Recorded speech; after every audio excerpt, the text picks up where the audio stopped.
Yo, yo, yo, yo, yo, what is going on, COD Familia? It is your boy BN, aka Mr. Kingdom Builder, and today we're going to be talking about how you can gain the most amount of EXP when fighting darklings on the map, and we're going to show you some data that supports whether or not should you just try and attack the highest or the strongest PvE unit that you can, even if you can only defeat it once, but your units are badly damaged to the point of where you'd have to go back to your city and then send them back out, which means that you wouldn't be taking advantage of the CP reduction for consecutive attacks or consecutive victories against darklings. Or is it better to attack a little bit lower of a level darkling so you can stay out as long as possible, taking advantage of that CP reduction and trying to get as much EXP as you can?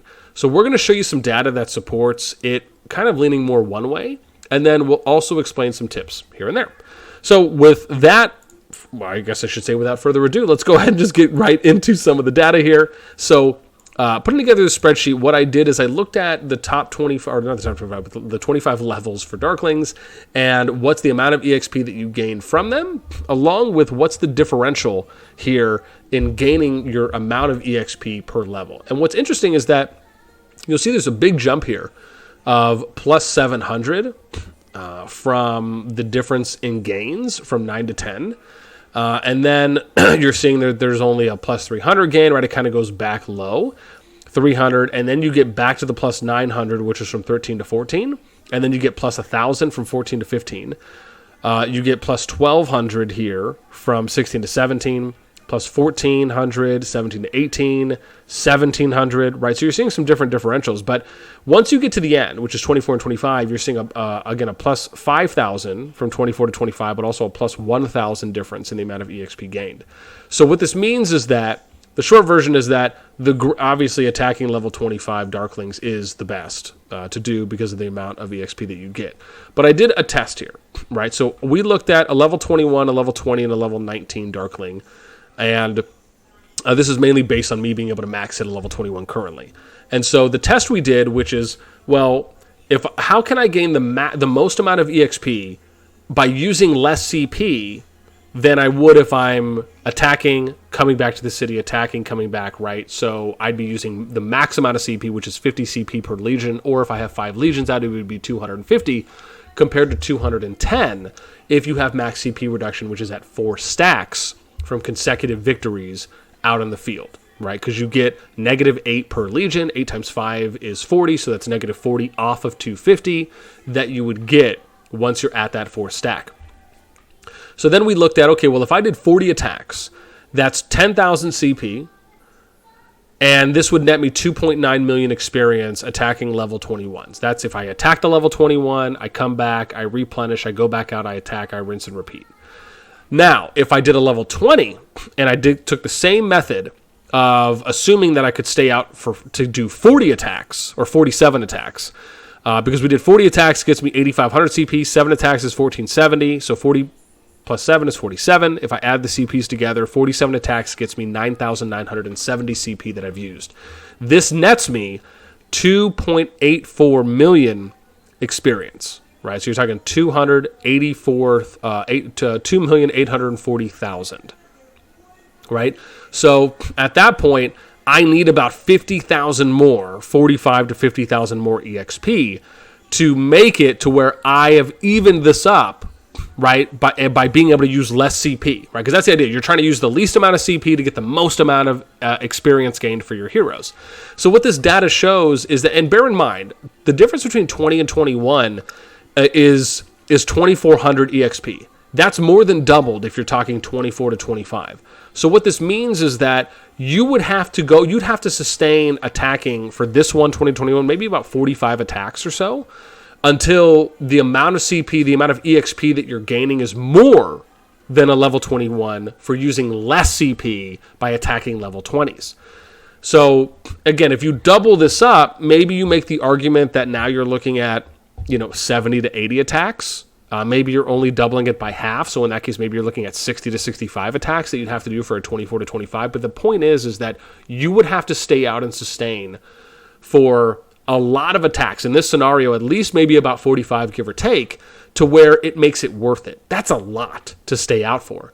So what it means to show you in the data here is that it's more efficient if you're not going to use all that CP each time, because you'd have to think about that. You'd have to use your CP items to use that amount of CP every single time you go out and fight.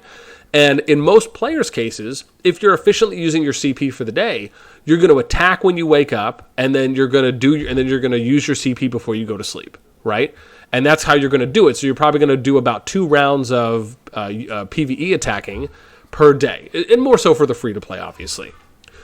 So in this case, what it mainly just means is that it's more efficient to just go out, do a full attack, come back in, do another full attack, and then try to... And that doesn't mean, let me be specific, it doesn't mean you have to bring all of your units back.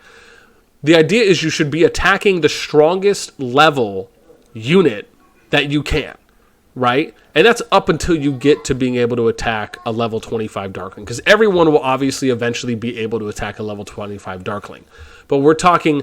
As you're getting up to that point, you should always be attacking the strongest unit, the strongest level Darkling that you can, where you can get a win against it.